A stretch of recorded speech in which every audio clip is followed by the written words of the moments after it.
Sa rules ng small claims, ang actions based on the sale of real property ay hindi sakop ng small claims.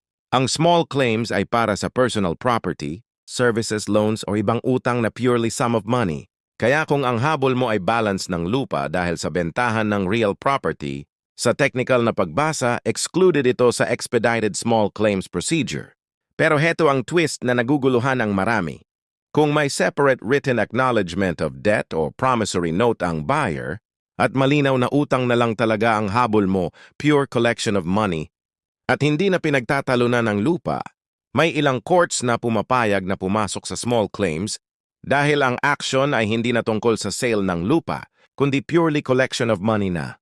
Pero kapag ang dokumento ay mismong deed of sale at ang utang ay balance ng lupa, automatic excluded sa small claims. Kailangan mo nang mag-file ng ordinary civil action for collection of sum of money. Summary.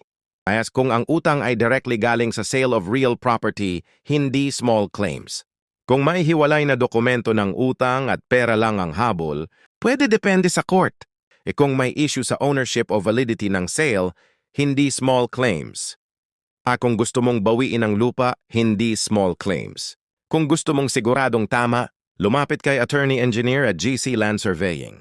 At bago ka umalis, huwag ka namang magpaka-balance na hindi pa bayad. Mag-subscribe, like, follow at share ka muna. Libre na, nakatulong ka pa!